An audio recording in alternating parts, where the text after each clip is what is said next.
10 মাস 5 ওয়াক্ত নামাজ সুন্নি আলিম দ্বারা পড়ানো হয়, কিন্তু রমজান মাসের খতম তারাবির নামাজ দেওবান্দি কিংবা তবলিগি জামাতের হাফিজ দিয়ে নামাজ পড়ানো হয়।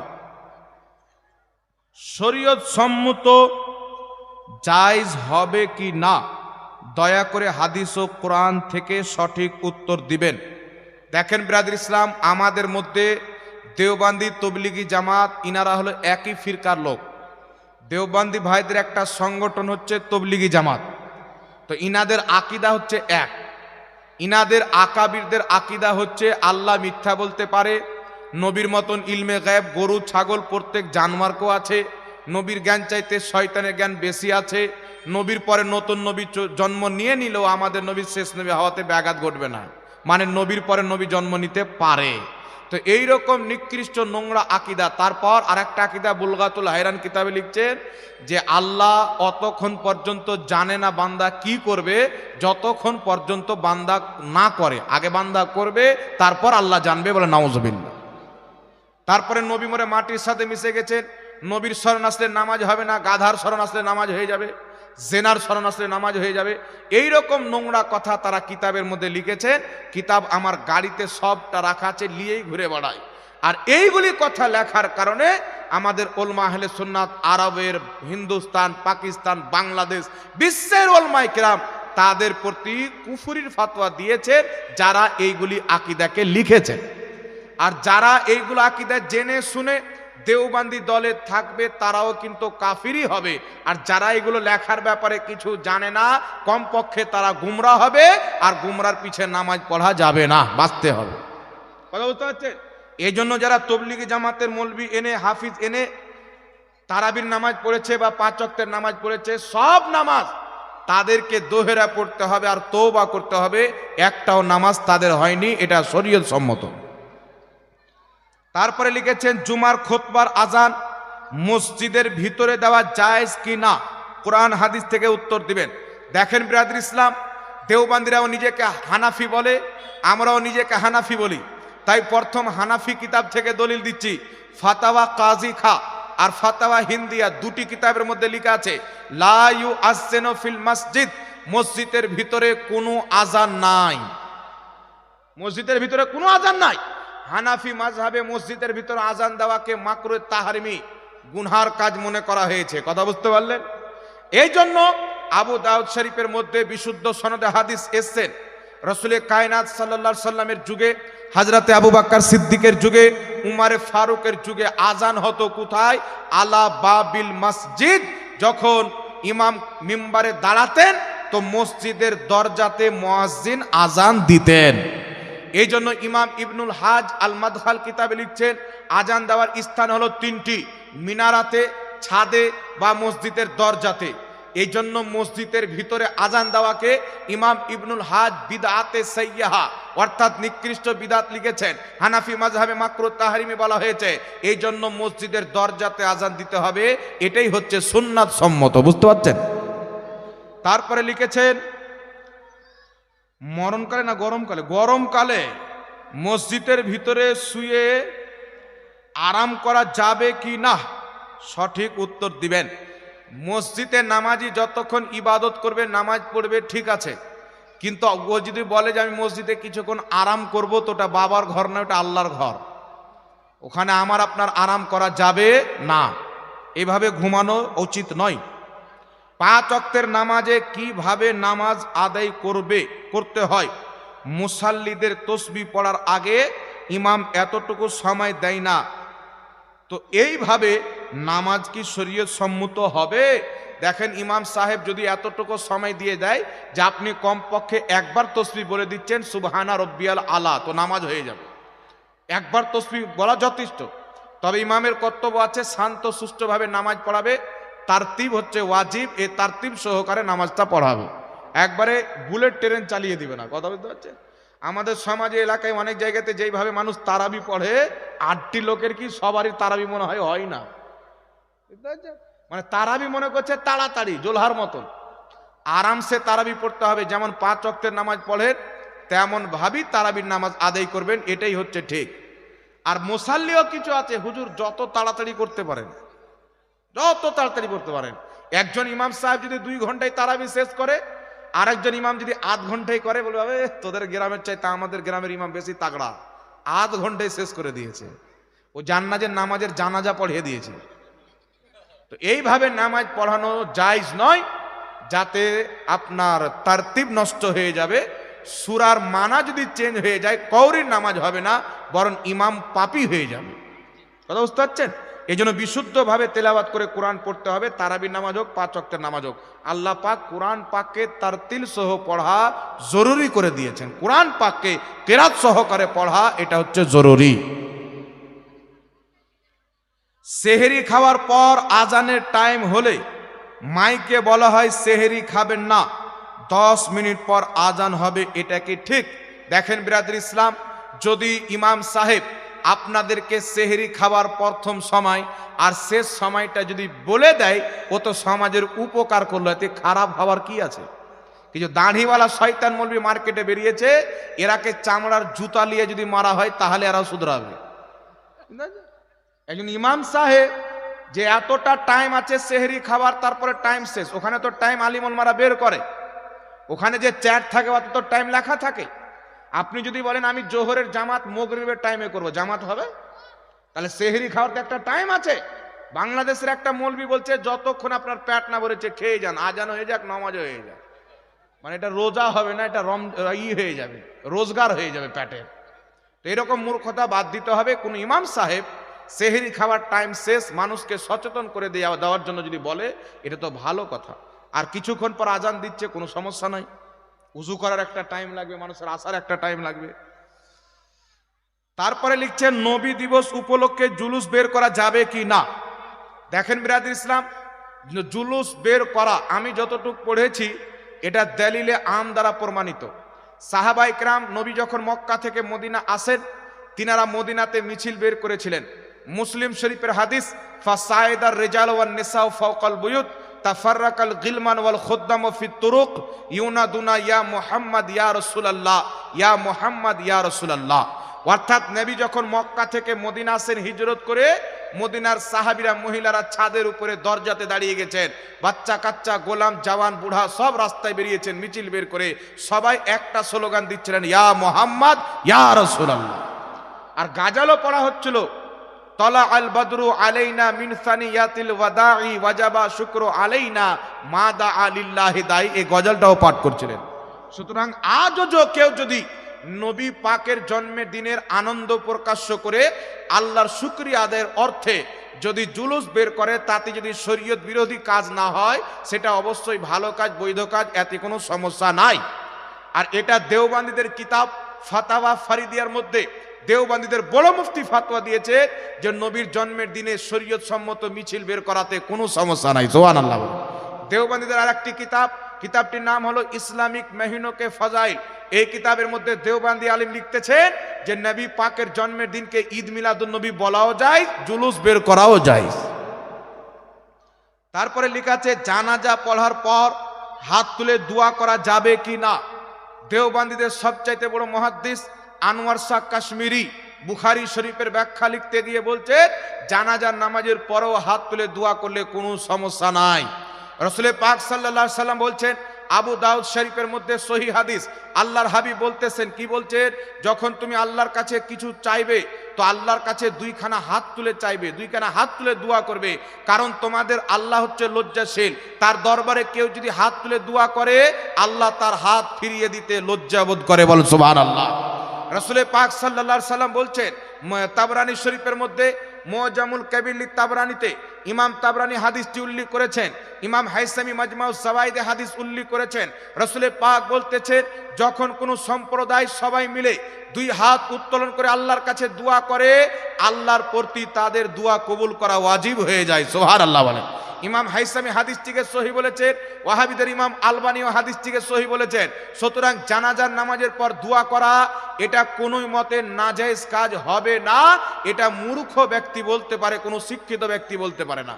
কারণ নামাজের নির্ধারিত টাইম আছে, কিন্তু দুয়ার কোনো নির্ধারিত টাইম নাই। 24 ঘন্টা দোয়া করা যায়। আগিয়ে চলেন পৃথিবীর মুসলমান। কিতাবটির নাম সুনানুল কুবরা লিল বাইহাকি, তার 4th খণ্ডের মধ্যে একটি অধ্যায় আছে, অধ্যায়টির নাম জানাজার চ্যাপ্টার বানা আছে, জানাজার অধ্যায়। সেখানে হাদিস একাধিক এসছে, তবে হযরতে আলী থেকে, হযরতে আবু হুরায়রা থেকে হাদিস এসছেন।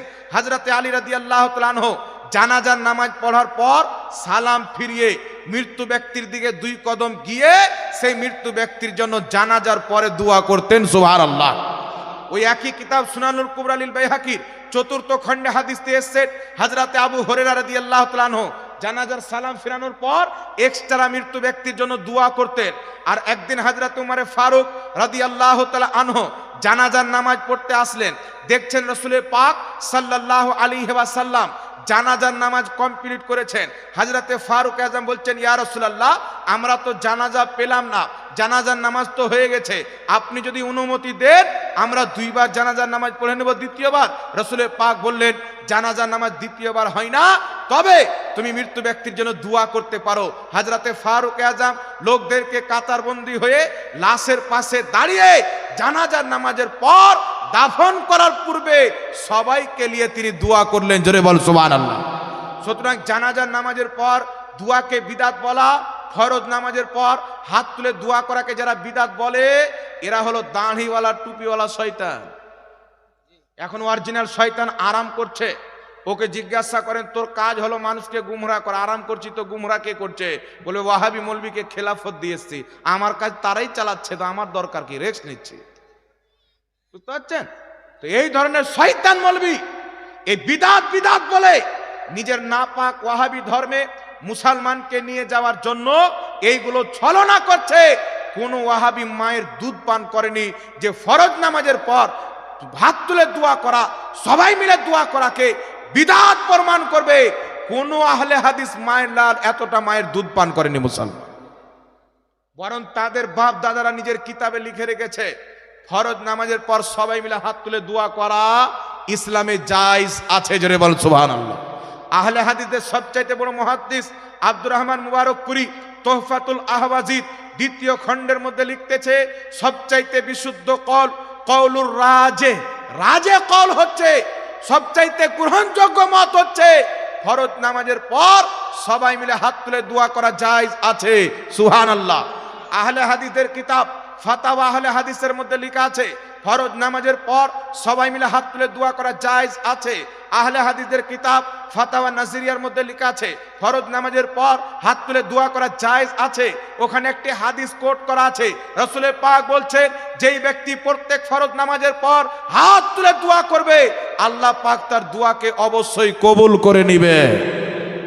এইজন্য ফরজ নামাজের পর আমাদের নবী হাত তুলে দোয়া করেছেন। এখানে একজনা মিলাদ মারা গেলে মিলাদ পড়লে পারে, এটা বেদাত বা শিরক। আচ্ছা বুঝলেন। এই জন্য পৃথিবীর মুসলমান একজনা হচ্ছে না যে দোয়া করতে বলেছেন মা। কাকে দিল এটা? দেখছেন 500 টাকা তোহফা পেয়ে গেলাম।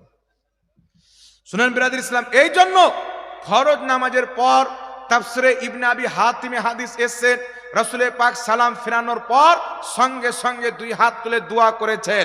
আর মুসান্নাফ ইবনে আবি শাইবার একটি হাদিসকে আহলে হাদিসদের ইমাম আব্দুল্লাহ রুপরি ফাতাওয়া আহলে হাদিসে কোট করে বলেছেন যে আল্লাহর নবী ফরজ নামাজের পর হাত তুলে দোয়া করেছেন, সুতরাং ফরজ নামাজের পর সবাই মিলে হাত তুলে দোয়া করা এটা ইসলামে জায়েজ আছে। জোরে বল সুবহানাল্লাহ। আমার নবী মুস্তাফা বুখারী শরীফের হাদিস, বৃষ্টির জন্য মসজিদের ভিতরে সবাইকে নিয়ে হাত তুলে দোয়া করেছেন। তো আল্লাহর নবী বৃষ্টির জন্য সবাইকে নিয়ে হাত তুলে দোয়া করেছেন। এই হাদিস দ্বারা আম হুকুম ভাবে প্রমাণিত হয়ে যায়, দলিলে আম দ্বারা প্রমাণিত হয়। কোনো কিছু চাওয়ার জন্য, কিছু পাওয়ার জন্য সবাই মিলে হাত তুলে দোয়া করলে নবী পাকের এই হাদিস দ্বারা ওটা জায়েজ প্রমাণ হবে। এটা আহলে হাদিসদের মৌলবী আব্দুর রহমান মুবারকপুরী তোহফাতুল আহওয়াজিতে লিখেছেন। জোরে বল সুবহানাল্লাহ। তো যদি কোনো আহলে হাদিস বাপের বেটা থাকে, পড়োশির ঝলক না লাগে, তো আব্দুর রহমান মুবারকপুরীকে বিদাতি বলুক, আব্দুল্লাহ রুপরিকে বিদাতি বলুক, নাজির হোসেন দেহলভিকে বিদাতি বলুক, তাদের বাপ দাদাকে বিদাতি বলবে না। এরা মানুষকে গুমরাহ করতে চায়। আমি আপনাকে বলতে চাই, ইমাম ইবনে কাসির রাহমাহুল্লাহ নিজের কিতাব আল বেদায়া ওয়ান নেহায়ার মধ্যে ইমাম তাবারি রাহমাতুল্লাহ আলাইহি তারিখে তাবারিতে উল্লেখ করেছেন হযরতে আলা বিন হাজরামি ফজরের ফরজ নামাজের পড়ার পর সমস্ত সাহাবীকে নিয়ে সবাই মিলে হাত উত্তোলন করে দোয়া করেছেন। জোরে বলতে হবে সুবহানাল্লাহ। সুতরাং ফরজ নামাজের পর হাত তুলে দোয়াকে বিদাত বলা আর শয়তানকে আপন আব্বা মনে করা, দুটোই ওয়াহাবীদের জন্য এক। কথা বুঝতে পারছেন? আল্লাহ এদেরকে হেদায়েত দান করুক, সকলে পড়ুন আল্লাহুম্মা আমিন। এই জন্য পৃথিবীর মুসলমান ফরজ নামাজের পর অবশ্যই দোয়া করবেন। এখানে একটা হাদিস আপনাকে বলে দিই, যদি কোনো ব্যক্তি দোয়া না করে পালিয়ে যায় তাহলে সেই ব্যক্তির কি হবে, না কি বলেন? একটা হাদিস আপনাকে শুনিয়ে দিচ্ছি। কিতাবটির নাম হলো তারিখুল কবির, লেখকের নাম হচ্ছে ইমাম বুখারী রাহমাতুল্লাহ আলাইহি। এই কিতাবে ইমাম বুখারী হাদিস এনেছেন। হযরতে আনাস বিন মালিক বর্ণনা করছেন, আমি আর নবী সাল্লাল্লাহু আলাইহি ওয়াসাল্লাম একদিন একটা রাস্তার দিকে বের হলাম, মসজিদের সামনে দাঁড়িয়ে গেলাম, দেখলাম ওই মসজিদে সবাই মিলে হাত তুলে দোয়া করছেন। রাসূল পাক বলছেন, আনাস আমি যা দেখতে পাচ্ছি তুমি কি দেখতে পাচ্ছ? হযরতে আনাস বলছেন, হুজুর কি দেখতে পাচ্ছেন? রাসূল পাক বলছেন, তারা সবাই মিলে হাত তুলে সম্মিলিতভাবে দোয়া করছে, আমি নবী তাদের হাতে নূর দেখতে পাচ্ছি। হযরতে আনাস বলছেন, হুজুর দোয়া করেন আমি যেন সেই নূর দেখতে পাই। আমার আপনার নবী দোয়া করলেন। হযরতে আনাস বলছেন, আমিও তাদের হাতে নূর দেখতে পেলাম। রাসূল পাক বলছেন, আনাস চলো আমরাও সেই দোয়াতে শরীক হয়ে যাই। আমার নবী মুস্তাফা সাহাবী হযরতে আনাস ওদের সঙ্গে হাত তুলে দোয়া করতে লাগলেন। তো সম্মিলিত দোয়াকে দেখে পালিয়ে যাওয়া এটা নবীর শরীয়তের বিপক্ষে, আর সম্মিলিত দোয়াকে দেখে শরীক হয়ে যাওয়া এটা নবীরও সুন্নাত, সাহাবীরও সুন্নাত। জোরে বলেন সুবহানাল্লাহ। আর সুন্নাতের উল্টো করাটাই হচ্ছে বিদআত। সুতরাং ফরজ নামাজের পর দোয়া হাত তুলে করাকে বিদআত বলা, এটা নিজেই একটা বিদআত। আর দোয়া করা এটা বিভিন্ন হাদিস দ্বারা প্রমাণিত। এটা হয়ে গেছে? আচ্ছা, এটা আগে এসছে। পীর মানা যাবে কি যাবে না? দেখেন বিরাদ ইসলাম, দেওবন্দীদের সবচাইতে বড় মৌলবি আশরাফ আলী থানভী ও পীরের মুরিদ আর পীর হাজী ইমদাদুল্লাহ মুহাজিরে মাক্কি। তবলিগি জামাতের প্রতিষ্ঠাতা ইলিয়াস কান্দেওয়ালি ও পীরের মুরিদ আর পীর রশিদ আহমদ গাঙ্গোহী। সবাই তো পীর মানতক বাবা। এখন আহলে হাদিসরা বলছে পীর মানা হারাম, ও বেটাকে জান না যে ওর বাপও পীর মানতক। সমস্ত আহলে হাদিসদের মুজাদ্দিদ ইমাম ইসমাইল দেহলভী, এই ইসমাইল দেহলভী নিজেই পীরের মুরিদ, তার পীরের নাম হলো সৈয়দ আহমদ রায়বরেলভী। তো পীর মানা যদি হারাম হয় তো ওদের ইমাম হারামকারী হলো কি হলো না? আর কেউ যদি হারামকারীকে ইমাম মনে করে ও জান্নাতে যাবে না জাহান্নামে যাবে? তো ওর ফাতো ও নিজেই জাহান্নামে যাবে। ইমাম জালালউদ্দিন সিউতি রাহমাতুল্লাহ আলাইহি লা আলিল মাসনুয়া কিতাবে হাদিসটি উল্লেখ করেছেন। ইমাম ইবনে হিব্বান রাহমাতুল্লাহ আলাইহি আল মাজরুহিন কিতাবে হাদিসটিকে উল্লেখ করেছেন। হাদিসটির সনদ সহিহ। হযরতে আব্দুল্লাহ ইবনে উমর রাদিয়াল্লাহু তাআলা আনহু বর্ণনা করছেন যে একজন শেখ তার মুরিদের কাছে একজন পীর এমন যেমন নবী তার উম্মতের কাছে। জোরে বল সুবহানাল্লাহ। এজন্য নবী পাকের পর শরীয়ত শিখবে কার কাছে? হক্কানি মুর্শিদের কাছে। তো যদি কোনো পীর হক্কানি থাকে তাহলে সেই পীরের হাতে মুরিদ হওয়া এটা সুন্নাতে মুস্তাহেবা। কথা বুঝতে পারছেন? আর এখন যারা বলছে পীর মানা যাবে না, যদি পীর ওলিরা ভারতে না আসতে এদের বাপ দাদা আত্মীয় স্বজন সব আসারামের দরবারে থাকতো। বুঝতে পারছে? এটা তো খাজা মঈনুদ্দিন চিশতির কারাম যে কালমা পাঠ করে মূর্তির পূজারী হওয়া থেকে বাঁচিয়ে আমাদেরকে আল্লাহর পূজারী বানিয়েছেন। সুবহানাল্লাহ। খাজা মঈনুদ্দিন চিশতি পীরের মুরিদ, নিজামউদ্দিন আউলিয়া রাহমাতুল্লাহ আলাইহি পীরের মুরিদ, বাবা ফরিদউদ্দিন গঞ্জে শাকার পীরের মুরিদ। আর আহলে হাদিসের ইমাম ইবনে তাইমিয়া, এই ইবনে তাইমিয়া গস পাকের একটি কিতাবের তাখরিজ করেছে, অনুবাদ করেছে। কিতাবটির নাম হলো ফুতুহুল গায়ব। সেই কিতাবের মধ্যে ইবনে তাইমিয়া বড় পীর আব্দুল কাদের জিলানীকে আল্লাহ পাকের ওলি মেনেছেন। আর ওই বড় পীর আব্দুল কাদের জিলানী নিজেই পীরের মুরিদ ছিলেন। উনার পীরের নাম হলো আবু সাইদ মাখদুমি রাহমাতুল্লাহ আলাইহি। তাহলে চিন্তা করেন, বড় পীর আব্দুল কাদের জিলানী পীরের মুরিদ ছিলেন। উনি তাফসিরের কিতাব লিখেছেন, তাফসিরে জিলানী। ফুতুহুল গায়ব লিখেছেন, গুনিয়াতুত তালিবিন লিখেছেন, সিররুল আসরার ও মাজহারুল আনওয়ার লিখেছেন। একাধিক কিতাবের লেখক, লক্ষ লক্ষ হাদিসের হাফিজ, আল্লাহ পাকের জিন্দা ওলি। ইনি নিজেই পীরের মুরিদ হয়েছেন।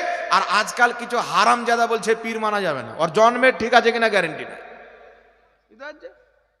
ও নাপাক বলছে পীর মানা যাবে না।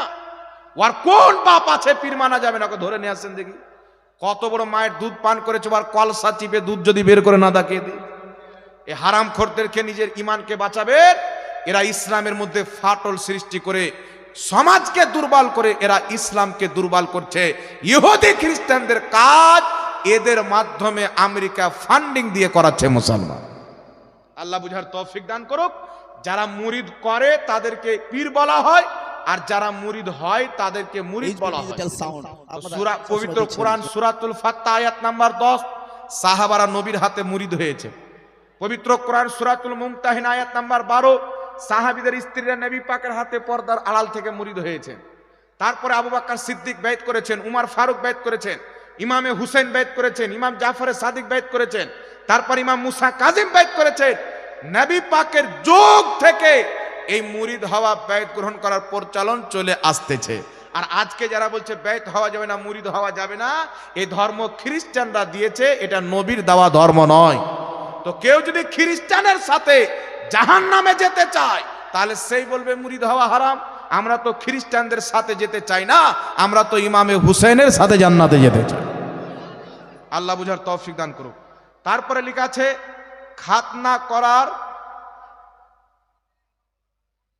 খাতনা করার দিন খাওয়া দাওয়া করা যাবে কিনা, মানে খাতনার দাওয়াত দেওয়া যাবে কিনা। দেখেন বিরাদর ইসলাম, আমি এই কথা বলেছিলাম যে খাতনার দাওয়াত হচ্ছে জায়েজ। তো ওই যে কলকাতার দিকে যে মৌলবি বেরিয়েছে ও বলছে খাতনার খাওয়া দাওয়া করানো হারাম, আর ওদের ইমাম ইবনে তাইমিয়া মাজমুল ফাতাওয়াতে লিখছে খাতনার দাওয়াত হচ্ছে জায়েজ। তো এর মতে ওদের শাইখুল ইসলাম ইবনে তাইমিয়া হারামকে জায়েজ বলল, আর শরীয়ত বলছে কেউ যদি হারামকে জায়েজ বলে সেই ব্যক্তি কাফির। তাহলে আহলে হাদিসদের ওই মৌলবীর ফাতোয়াতে ইবনে তাইমিয়া কাফির হলো কি হলো না?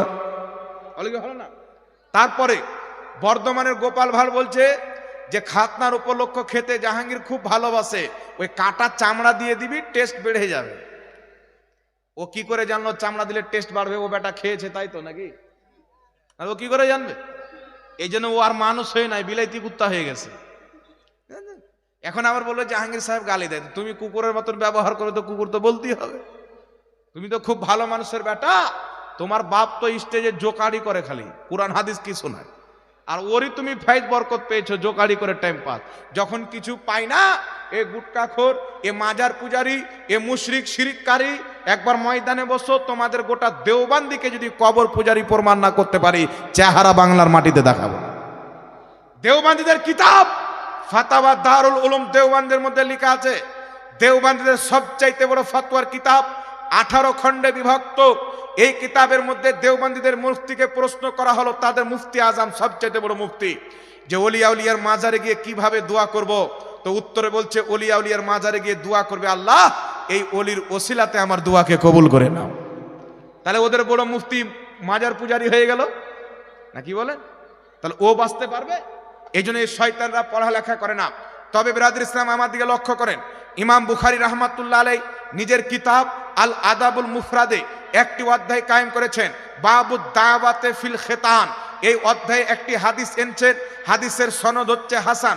হযরতে আব্দুল্লাহ সালিম এবং আরেকজন ব্যক্তির মুসলমানি দেওয়ার অনুমতি দিলেন, আর সাথে একটি ছাগল জবাই করার অনুমতি দিলেন। সুবহানাল্লাহ বলে যে এদের মুসলমানিও দাও আর ছাগল জবাই করে মানুষকে খাইয়ে দাও। আহলে হাদিস আপনার সৌদি আরবে ওয়াহাবিদের মুফতি ফাতোয়ার বোর্ড যে আছে, ওই ফাতোয়া বোর্ডের ফাতোয়া হচ্ছে, মুফতিদের বোর্ডের ফাতোয়া হচ্ছে খাতনা উপলক্ষে মানুষকে দাওয়াত দিয়ে খাওয়া দাওয়া করানো এটা শরীয়তে জায়েজ আছে, বরং নেকির কাজ। সুবহানাল্লাহ বলেন। বিশ্ববিখ্যাত ইমাম ইবনে কুদামা রাহমাতুল্লাহ আলাইহি আল মুগনি কিতাবের মধ্যে লিখেছে খাতনা উপলক্ষে দাওয়াত দেওয়া জায়েজ। ইমাম নববী রাহমাতুল্লাহ আলাইহি শারহে মুসলিম কিতাবে লিখেছেন খাতনা উপলক্ষে দাওয়াত দেওয়া জায়েজ। আর চারো মাযহাবের ইমাম হানাফি, শাফি, মালিকি, হাম্বলি একটি কিতাব রয়েছে, কিতাবটির নাম আল ফিকহ আলা মাযাহিবিল আরবাআ, মিশর থেকে প্রকাশিত। চারো মাযহাবে মুসলমানের উপলক্ষে মানুষকে দাওয়াত দিয়ে খাওয়া দাওয়া করানো জায়েজ রয়েছে। আহলে হাদিসদের সবচাইতে বড় মৌলবী ইবনে তাইমিয়া নিজের কিতাব মাজমুল ফাতাওয়ার মধ্যে লিখেছে খাতনা উপলক্ষে দাওয়াত দেওয়া জায়েজ, খাওয়া দাওয়া করানো জায়েজ। দেওবান্দিদের সবচাইতে বড় ফাতোয়ার কিতাব ফাতাওয়া দারুল উলুম দেওবান 18 খণ্ডে বিভক্ত, তার 16 খণ্ডের মধ্যে লেখা আছে খাতনা উপলক্ষে মানুষকে দাওয়াত দেওয়াও জায়েজ, যদি কোনো তোহফা নিয়ে আসে সেটা নেওয়াও জায়েজ। বলে এত বড় বড় মুহাদ্দিসরা জায়েজ বলেছে, আর বর্ধমানের পোল্ট্রি মুরগি যদি নাজেজ বলে ও ব্যাটার কথা শোনা যাবে? আর বাপের শরীয়ত, শরীয়ত ওর বাপের জমিতে তৈরি হয়, ডাবের গাছে ধরে যে চুরি করে নিয়ে এলো, আর লজ্জা শরম নাই মানুষের সামনে বলছে আমি ডাব চুরি করে রেখেতাম। মানে কিছু জানে না তো কি করবে, কিছু বলে তো টাইম পাস করতে হবে নাকি বল। আল্লাহ হেদায়েত দান করুক, সকলে পড়ুন আল্লাহুম্মা আমিন। তারপর আরেকটি প্রশ্ন লেখা আছে, মাজারে যাওয়া যাবে কি না? মুসলমানদের জন্য মাজারে যাওয়া জায়েজ, খ্রিস্টানদের জন্য না জায়েজ। এই জন্য পৃথিবীর মুসলমান শুনেন, কিতাবটির নাম মুসান্নাফ ইবনে আবি শাইবা। আমি দলিল সহকারে উত্তরটা দিয়ে দিচ্ছি, কেউ যেন না বলতে পারে যে জাহাঙ্গীর সাহেব এমনি জায়েজ বলে চলে গেল। কিতাবটির নাম মুসান্নাফ ইবনে আবি শাইবা, লেখকের নাম ইমাম ইবনে আবি শাইবা, ইমাম বুখারীর ওস্তাদ, ইমাম মুসলিমের ওস্তাদ, ইমাম ইবনে মাজার ওস্তাদ। বুখারীর পূর্বে, মুসলিমের পূর্বে, ইবনে মাজার পূর্বে, 6টা সেহায়ে সিত্তার পূর্বে এই হাদিসের কিতাব লেখা হয়েছে। এই কিতাবটি বেইরুত লেবানন থেকে ছাপ, হাদিস নাম্বার 32,002। এই হাদিসটিকে ইমাম ইবনে হাজার আসকালানি বুখারী শরীফের সারা ফাতহুল বারিতে সহিহ বলেছেন। এই হাদিসটিকে ইমাম কাস্তালানি মাওয়াহিবুল্লাহ দুনিয়াতে সহিহ বলেছেন। এই হাদিসটিকে আহলে হাদিসদের ইমাম ইবনে কাসির আল বেদায়া ওয়ান নিহায়াতে সহিহ বলেছেন। এই হাদিসটিকে ইমাম সামহদি আল ওয়াফা কিতাবে সহিহ বলেছেন। এই হাদিসের মধ্যে কি আছে? হযরতে উমর ফারুক রাদিয়াল্লাহু তাআলা আনহুর যুগে বৃষ্টি বন্ধ হয়ে গেল, কোথাও গিয়ে দোয়া হচ্ছে না। একজন সাহাবী যিনার নাম হযরতে বেলাল বিন হারিস, উনি নবী পাকের মাজারে চলে গেলেন। যাওয়ার পরে বলছেন, ইয়া রাসূলুল্লাহ, ইয়া হাবিবাল্লাহ, আপনার উম্মত বৃষ্টির জন্য ধ্বংস হয়ে যাচ্ছে, আপনি বৃষ্টির ব্যবস্থা করে দেন। নবী পাকের দরবারে দোয়া করে বাড়িতে এসে ঘুমিয়ে গেছেন। আল্লাহর নবী স্বপ্নে এসে বলছেন, উমরকে বলিও সচেতনতা অবলম্বন করবে, আর উমরকে আমার সালাম দিও। আর এই কথাটি এ সকালবেলা ওই সাহাবী হযরতে উমরকে বলেছেন যে সতর্কতা অবলম্বন করতে বলেছেন রাসূল পাক, আর সালাম দিয়েছেন, বলেছেন বৃষ্টি হবে। যেমনই উমর এই কথা শুনেছেন, চোখ দিয়ে পানি বেরিয়ে গেছেন, বৃষ্টি আরম্ভ হয়ে গেছে। তো সাহাবায়ে কেরাম মুসিবতে পড়ে রাসূল পাকের মাজারে গিয়ে দোয়া করেছেন। এই হাদিসকে কোনো মায়ের লাল জয়ীফ বলেননি, শত শত ইমামরা সহিহ বলেছেন। তারপরে চলে আসেন বিরাদর ইসলাম, ইমাম ইবনে হাজার আসকালানি নিজের কিতাব তাহজিবুত তাহজিবের মধ্যে লিখতেছেন, রাসূলে কায়নাত সাল্লাল্লাহু আলাইহি ওয়াসাল্লামের উম্মতের একজন বিশ্ববিখ্যাত মুহাদ্দিস। একটু বেশ কমান তো ভাই, ও মাইকমান ভাই, একটু বেশ কমান না। এ বিরাদর ইসলাম, ইমাম ইবনে হাজার আসকালানি রাহমাতুল্লাহ আলাইহি নিজের কিতাব তাহজিবুত তাহজিবের মধ্যে লিখেছেন, আজ থেকে 1250 বছর পূর্বের একজন মুহাদ্দিস যিনার নাম হলো ইমাম নিশাপুরী রাহমাতুল্লাহ আলাইহি, তিনাকে খারিসের ব্যারাম হয়ে গেল। ডক্টর দেখাচ্ছেন, তাবিব দেখাচ্ছেন, ঠিক হচ্ছে না। রাত্রে শুয়ে আছেন, রাসূলে পাক এসেছেন স্বপ্নে। আসার পরে বলছেন, নিশাপুরী, তুমি ইয়াহিয়া বিন ইয়াহিয়ার কবরে চলে যাও, তার ওসিলায় শেফা চাও, আল্লাহ তোমাকে শেফা দান করবে। সকালবেলা ফজরের নামাজ পড়ে হযরতে ইয়াহিয়া বিন ইয়াহিয়ার কবরে গিয়ে তার ওসিলা দিয়ে দোয়া করেছেন। আল্লাহ পাক সঙ্গে সঙ্গে তিনার অসুখকে শেফাতে পরিণত করে দিয়েছে। এজন্য ইমাম ইবনে হাজার আসকালানি তাহজিবুত তাহজিবের মধ্যে লিখেছেন, আল্লাহ ওয়ালাদের মাজারে গিয়ে তাদের ওসিলায় দোয়া করলে দোয়া কবুল হয়। ইমাম সাহাবী রাহমাতুল্লাহ আলাইহি সিয়ার আলামিন নোবালাতে লিখেছেন, আল্লাহ ওয়ালাদের মাজারে তাদের ওসিলায় দোয়া করলে সেই দোয়াটি কবুল হয়ে যায়। ইমাম শাফি রাহমাতুল্লাহ আলাইহি বলেছেন, তিনার বক্তব্য তারিখে বাগদাদ কিতাবে লেখা আছে, ইমাম শাফি বলছেন, আমি যখন মুসিবতে ফাঁসতাম 2 রাকাত নামাজ পড়ে আবু হানিফার কবরে গিয়ে দোয়া করতাম, আবু হানিফার বরকতে আমার মুসিবত দূর হয়ে যেত। জোরে বলতে হবে সুবহানাল্লাহ। এই জন্য শত শত কিতাব, দেওবন্দীদের কিতাব ফাতাওয়া দারুল উলুম দেওবন্দে লেখা আছে, আল্লাহ ওয়ালাদের মাজারে গিয়ে তাদের ওসিলায় দোয়া করা জায়েজ আছেন। সুতরাং মাজার জিয়ারত করা, তাদের ওসিলায় দোয়া করা, জিয়ারত করা সুন্নাত, ওলিদের ওসিলা দিয়ে দোয়া করা মুস্তাহাব, তবে মাজারে গিয়ে সিজদা করা হারাম। কথা বুঝতে পারছেন? যেগুলো মানুষ সিজদা করে এইগুলো হচ্ছে হারাম, তবে আল্লাহ ওয়ালাদের মাজার জিয়ারত করা এটা নবী মুস্তাফার সুন্নাত। আল্লাহ পাক বুঝার তৌফিক দান করুন। তারপরে লেখা আছেন, আমি একজন মুসলিম। মাইক বক্স ও প্যান্ডেলের ব্যাপারী, মাইক বক্স ও প্যান্ডেলের ব্যাপারী। আচ্ছা, আমি কি হিন্দুদের পুজোতে প্যান্ডেল বক্স ভাড়া দিতে পারবো? তাদের সাথে কি বিজনেসে ধরতে পারবো? দেখেন ব্রাদার ইসলাম, আপনার মাইক আছেন, যদি কোনো হিন্দু ভাই ভাড়া নিতে আসে, ওরা পুজো করবে বা কীর্তন করবে, আপনি তো অতি সহমত করবেন না যে যেটা করছে সেটা আমিও করব, বা পূজা করাটাকে তো আপনি ইসলাম মনে করেন না। এমনি আপনি মাইক ভাড়া দিতে পারেন, এটা নাজেজ হওয়ার কিছু নেই। কথা বুঝতে পারছেন? তারপরে লেখা আছেন সূরা বাকারার 41 আয়াত বলেন, আল্লাহ তাআলা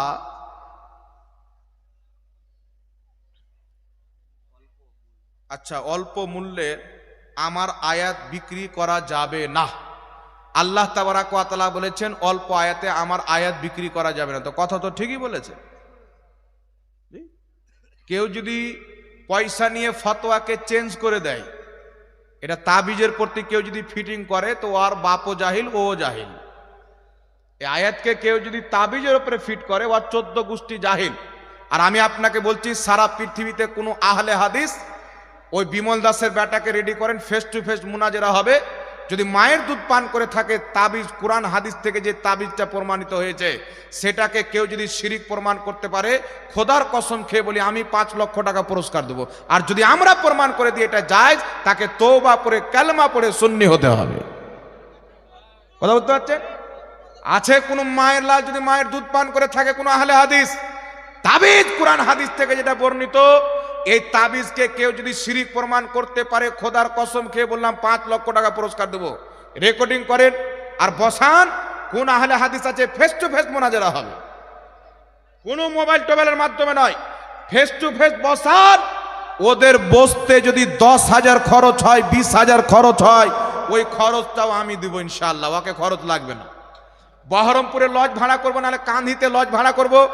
ওদের 10 জন লোক থাকবে, আমাদের 10 জন লোক থাকবে, আর ওখানে 2টো ক্যামেরা থাকবে, 2টো লিখক থাকবে, আর ওখানে কথা হবে যেটা কোরআনের বর্ণিত দোয়া, নবীর দেওয়া দোয়া, কোরআন পাকের কোনো আয়াত, আল্লাহর কোনো নাম লিখে যে তাবিজ দেওয়া হয়, এই তাবিজকে যদি কেউ শিরিক প্রমাণ করতে পারে, খোদার কসম খেয়ে বললাম, যদি কান্দিতে হয়, কান্দি থেকে জুতোর গলা মালাই দিয়ে ঝাড়খণ্ড যাব। যদি বহরমপুরে হয়, বহরমপুর থেকে জুতোর গলা মালাই দিয়ে ঝাড়খণ্ড যাব। আর আমি আল্লাহর কসম খেয়ে বলি, যদি কোনো আহলে হাদিস এটাকে শিরিক প্রমাণ করতে আসে, গোটা আহলে হাদিস দলকে মুশরিক প্রমাণ করবো ইনশাআল্লাহ। 5 মিনিট টাইম লাগবে না, শুনেন। ইবনে তাইমিয়ার ছাত্র ইমাম ইবনে কাসির আল বেদায়া ওয়ান নেহায়া কিতাবে লিখছে, ইবনে তাইমিয়া যখন মারা যায়, তার গলাতে একটা ধাগা ছিল। এই কি ছিল? তার গলাতে ধাগা ছিল। এই ধাগাটা কেন ছিল? ওর মাথাতে খুব উকুন হতো। আপনারা কি বলেন? ওর মাথাতে খুব উকুন হতো, তো উকুন তাড়ানোর জন্য গলাতে তাবিজ দিয়েছিল। আহলে হাদিসের বাপটা মুশরিক হবে কি হবে না? আর ওকে ওরা শাইখুল ইসলাম বলে, তো এরা আবার মুসলমান হবে? মুশরিককে শাইখুল ইসলাম বললে তো ও মুশরিক হয়ে যাবে।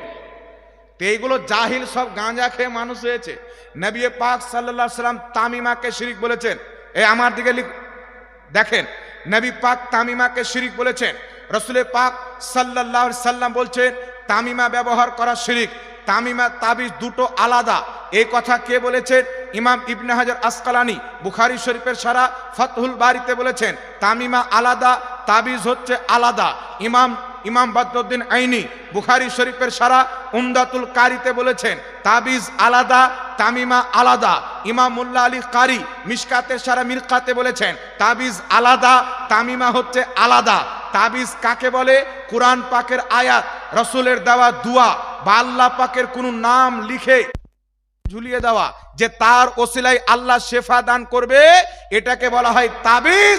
এটা কিয়ামতের সকাল পর্যন্ত কেউ নাজায়েজ প্রমাণ করতে পারবে না, বরং এর ওসিলাতে, এর বরকতে আল্লাহ মানুষকে শেফা দান করে। জোরে বলেন সুবহানাল্লাহ। আর যেটাকে তামিমা বলা হয়, তামিমাটা কি? কোন গিরগিটের মাথার হাড্ডি গলায় ঝুলিয়ে নেওয়া, মরা মানুষের গলা মাথাটা গলায় ঝুলিয়ে নেওয়া, যেইগুলো মুশরিকরা ঝুলায়, হিন্দু পুরোহিতরা গলাতে ঝুলায়, এটা হচ্ছে ইসলামের শিরিক। আর কোরআন হাদিসে বর্ণিত দুয়া গলাতে ঝুলানো এটা হচ্ছে জায়েজ, বরং এর মাধ্যমে আল্লাহ অসুস্থ ব্যক্তিকে শেফা দান করে, জোরে বলেন সুবহানাল্লাহ। বাকি থাকলো তাবিজ করে ইমাম সাহেব, মুসাল্লিরা খুশিতে টাকা দেয়, তো কিছু মৌলবি বলছে এরা তাবিজ ব্যবসা করে খায়। তো তোমার যেই মৌলবি বলছে তাবিজ বিক্রি করে খায়, ও হারামজাদা মৌলবি বিনা টাকাতে জালসাতে আসে? কথা বলেন। আমার কথা খুব কড়া লাগবে বাবা, কিন্তু ভাববেন কথাটা ভুল নয়, ঠিক বলছে। এ বর্ধমানের গোপাল ভাড় বলছে যেই মৌলবি তাবিজ বিক্রি করবে আর পিছনে নামাজ পড়বে না, ওর বাপ নিজেই তাবিজ দিয়েছে এককালে, এও রিপোর্ট আমার কাছে আছে। এবার আমি আপনাকে বলছি, যদি তাবিজ দিয়ে কেউ টাকা দিলে সেটা যদি ইমাম সাহেব লাই তোহফা দেয়, তো এটা যদি কোরআন বিক্রি করা হয়, ও হারামখোর 20,000 টাকা নিয়ে জালসা করতে আসে, এটা কোরআন বিক্রি করা হয় না কি? ওর মসজিদের ইমাম ইমামতি করছে, কি করে ইমামতি করছে বাবা? টাকা লিয়ে না, বিনা পয়সায়। তাহলে ওখানে তো নামাজ বিক্রি করে খাচ্ছে, জানাজা পড়াচ্ছে তাহলে জানাজা বিক্রি করে খাচ্ছে, ঈদের নামাজ পড়াচ্ছে তাহলে ঈদের নামাজ বিক্রি করে খাচ্ছে। তাহলে তো কোনোটাই জায়েজ হবে না, সবটাই তো হারাম হয়ে যাবে। একটা হাদিস শুনেন, সহিহ বুখারীর হাদিস। একজন বকরির দলের মালিককে সাপ দংশন করলো, বিষাক্ত সাপ। এই আপনারা কথা বলি না, এই আব্বাজান কথা বলি না বুঝি। তো তাকে যখন সাপ দংশন করলো, বুখারী শরীফের হাদিস শুনেন, সাহাবা ইকরামকে বলছে তোমাদের মধ্যে কেউ যদি ঝাড় ফুঁক জানো তো আমাকে ঠিক করে দাও। সাহাবা ইকরাম বলছে তোকে ঠিক করবো, আগে বকরি দিতে হবে, ছাগল দিতে হবে। ও ছাগল দিল, তারপর সাহাবা ইকরাম সূরা ফাতিহা পড়ে দম করলো। ওই ছাগল নিয়ে নবীর কাজ, ইয়া রাসূলুল্লাহ আমরা দোয়া তাবিজ করে ঝাড়ফুঁক করে ছাগল নিয়েছি, এটা আমাদের জায়েজ হয়েছে কি হয়নি? রাসূল পাক বলছেন জায়েজ হয়েছে, আমারও ভাগ রাখিও, সুবহানাল্লাহ বলে। মানে ও ছাগলের অংশ আমাকে দিও, আমিও খাবো। তাহলে এখানে সাহাবা ইকরাম কোরআনের ব্যবসা করেছে। ব্যবসা কাকে বলে? যারা কোরআন হাদিসের অপব্যাখ্যা করে মুসলিম উম্মার প্রতি শিরকের ফতোয়া লাগায়। বুঝতে পারছেন? ওই যে বেরেলভি মরবিরা কবর পূজারে মুশরিক, কোন দেওবান্দি আহলে হাদিস ওর মায়ের দুধ পান করেনি, যা আমাদের সামনে বসে আমাদেরকে মুশরিক প্রমাণ করবে। একবার বসে যাক, যদি মায়ের দুধ পান করে সামনে সামনে বসুক। ওরা যে কোন পানির মাছ আছে, যখন পর্দা খুলবো তো মানুষই জুতালে মারবে, আমাদেরকে কিছু বলতে হবে না। কথায় কথায় জাহাঙ্গীর কবর পূজারি, বলেন তো বাবা আমাকে কবর পূজা করতে দেখেছে? কথা বলেন। মুশরিক আমাকে শিরিক করতে দেখেছে? বুখারী শরীফের হাদিসে রাসূল বলছেন, কেউ যদি কাউকে কাফির বলে, সে যদি কাফির না হয়, কাফির বলনেওয়ালা নিজে কাফির হয়ে যাবে। তো আমাকে মুশরিক বলে, আমি তো কোনোদিন শিরক করিনি, ও বেটা নিজেই মুশরিক হয়ে গেছে, ওর বউ তালাক হয়ে গেছে। কেউ যদি মুশরিক হয়, ওর বউ তালাক হবে কি হবে না? আল্লাহ হেদায়েত দান করুক, সকলে পড়ুন আল্লাহুম্মা। কিছু বলবেন নাকি? না ঠিক আছে, বলতে পারে, অসুবিধা নাই। একটা মোবাইল হারিয়ে গেছেন, কেউ যদি পেয়ে থাকেন দয়া করে দিয়ে দিবেন। মোবাইলে মানুষের অনেক নাম্বার টাম্বার থাকে, খুব পেরেশানিতে পড়বে, টাকাটা মেন কথা নয়, আল্লাহর ওয়াস্তে মোবাইলটা দিয়ে দিবেন। এই জন্য বাবা তাবিজ কোরআন হাদিস থেকে বর্ণিত দোয়া বা ইলমুল আদাদ দ্বারা যে সংখ্যাতে তাবিজ লেখা হয়, এটা জায়েজ আছেন, এটা নাজেজ হওয়ার কিছু নয়। তবে জুড়ি ভটি একটা জিট্ঠির মাথা দিয়ে দিল, মরা মানুষের হাড্ডি দিয়ে দিল, কার ট্যাং ঝুলিয়ে দিল, এইগুলো হলো তামিমা। রাসূল পাক তামিমাকে শিরিক বলেছেন। কথা বুঝতে পারলেন? লিখে দিতে বলে বলেন। স্ত্রী যদি ডিভোর্স দেয় স্বামীকে, তো ওটা তালাক হবে? স্ত্রী যদি স্বামীকে ডিভোর্স দেয়, 5 লাখ বার দেয়, 5 কোটি বার দেয়, তো ডিভোর্স হবে না। তালাক দেওয়ার অধিকার, বিবাহর বন্ধনের হাত হচ্ছে একমাত্র স্বামীর কাজ। স্বামী যতক্ষণ পর্যন্ত তালাক দিবে না, স্ত্রী যতই ডিভোর্স দেখ, ডিভোর্স হবে না। কোনো কাজই যদি স্বামী তালাক দেয়নি আর তার বিবাহ বিচ্ছেদ করিয়ে দিল, ডিভোর্স দিয়ে তালাক করিয়ে আবার বিয়ে পড়িয়ে দিল, এটাকে বৈধ মনে করে, তাহলে ওই কাজেরই বউ তালাক হয়ে যাবে। জি, ওই কাজেরই বউ তালাক হয়ে যাবে। এরকম কত কাজী আছে যাদের বউ 3 বার করে তালাক হয়ে গেছে। এই জন্য আমি কাজী ভাইদেরকে বলবো, যদি কেউ শুনতে পায়, যে আপনি শরীয়তকে সামনে রেখে কাজ করবেন। কথা বুঝতে পারছেন? এটা তো হয়ে গেল, আর আছে নাকি? তো শেষ করে দিচ্ছি নাকি? কই কোথায় আছে? কোথায় এগুলো? খাতনার খাবার, মাজারে যাও, এটা তো হয়ে গেছে।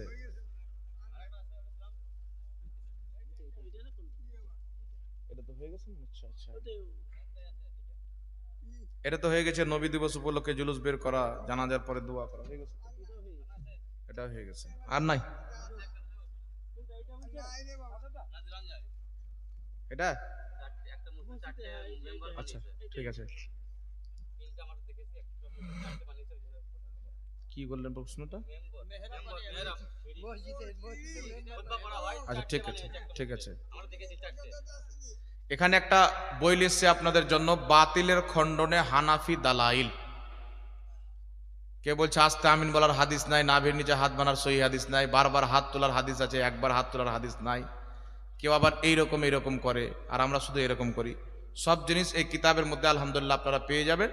এই কিতাবটা কে হাদিসটা কোন কিতাবে লিখেছে, কত নাম্বার হাদিস, কে সহি বলেছেন, সব পেয়ে যাবেন। এই কিতাবটির হাদিয়া হচ্ছে মাত্র 150 টাকা। যারা ইচ্ছুক আছেন অবশ্যই কিনে আপনারা পড়বেন, আপনার আমল ইমান তাজা হবে ইনশাআল্লাহ। লাভার ইচ্ছা থাকলে একবার ঘুরে এলেন দিয়ে চলে যান। একটা মসজিদে মেম্বারে চড়ার সিঁড়ি করা আছে, 4টা করা আছে, এটা কি ঠিক? দেখেন বাবা, আজ পর্যন্ত 3টাই সব মসজিদে দেখেছি। আপনাদের বাঙালি মানুষ যদি একটু আগিয়ে যায় তো আল্লাহ পাকই জানে। 3টাই করে দিবেন, 4টা বানায়েন না। যেটা রাসূলুল্লাহর যুগ থেকে চলে আসছে ওটাই সিঁড়ি আপনি রাখবেন, ঠিক আছে?